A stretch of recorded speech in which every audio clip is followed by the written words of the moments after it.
Good morning, everybody. Welcome to Rising. Krystal, what are we doing today? Well, our friend Joe Biden has a new position on abortion and the Hyde Amendment, and you have some bittersweet news you'll be Indeed, I sharing. do. So it's an exciting show from all angles. That and more coming up on Rising.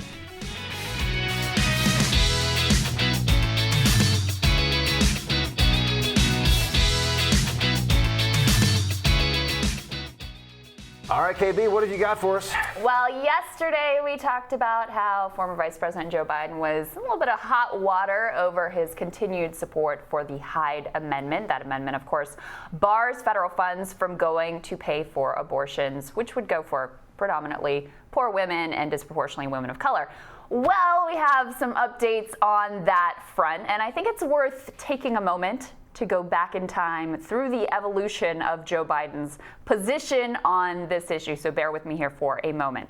So through the course of most of his career, Joe Biden has been in support of this ban on federal funds going to abortion. In fact, in a letter to a constituent in the 90s, he bragged about how on no fewer than 50 occasions he had voted against federal funding for abortion. So pretty clear throughout his career, including throughout the Obama era. Then move forward to this May, and a volunteer for the ACLU cornered Biden on a rope line and asked him if he continued to support the Hyde Amendment. Let's take a listen to that. Will you commit to abolishing the Hyde Amendment, which hurts poor women and Yes. women of color? Yes, and by the way, ACLU member, I got a near perfect voting record my entire career. I heard you did, but I'm glad you just said you would commit to abolishing the Hyde Amendment. Right now, it has to be. It can't stay. All right, it can't stay. Hyde Amendment is going to go. He's changed his long-held position. But wait, then this week in June, NBC asked the Biden campaign if they did in fact still support, if Joe Biden still supported the Hyde Amendment. We've got an NBC tear sheet here. The campaign confirmed that he does still support the Hyde Amendment, even though he had told that ACLU volunteer that he did not. So that's where things were yesterday morning. But yesterday evening, we came to yet again a new position. Let's take a listen. If I believe health care is a right, as I do, I can no longer support an amendment that makes that right dependent on someone's zip code. No, Buck, I happen to think that the vice president has landed on the right position here. However, You like consistency, don't you? come on, like, how long has he been planning on running for president? For like decades, he's been.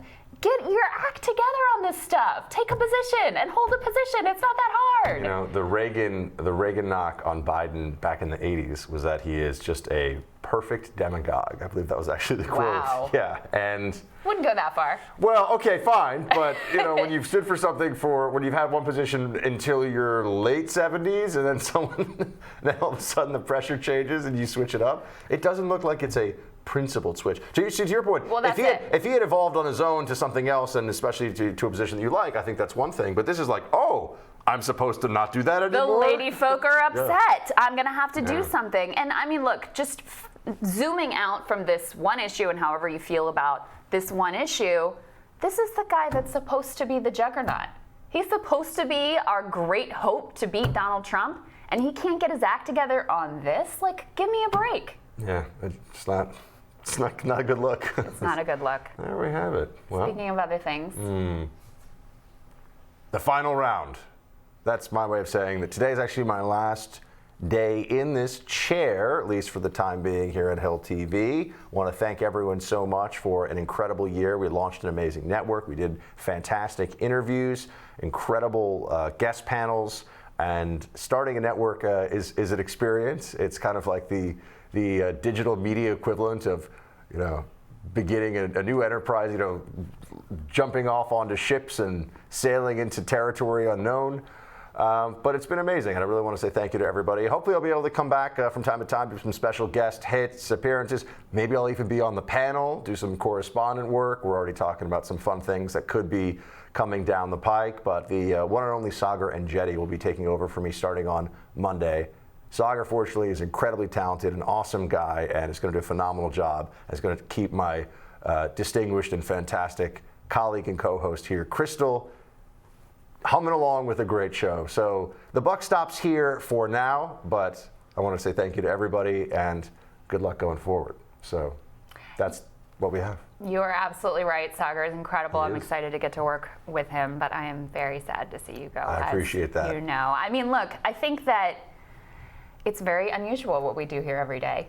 No one else is even really trying it. No one else is trying it. They do a fake version of it where, you know, either one person is there to just get abused, right, or they both really agree on everything and kind of pretend to not agree a little bit to create a little bit of right. Somebody's like slightly left of center and somebody's slightly right of center, and they disagree on like the nature of civility or something. We really disagree. We really get along, and I really respect Krystal tremendously, both as a television personality and as somebody who holds to her beliefs, and we really disagree. Yeah.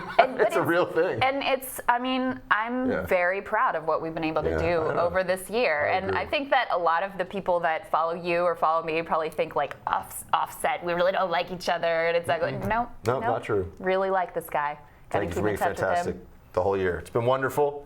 And Good work, friend. next on Rising. You've heard the rhetoric around immigration, but former Homeland Security Secretary Tom Ridge is advocating for common sense solutions. He wants to take the politics out of protecting the United States. He tells Buck and me a lot more about that next.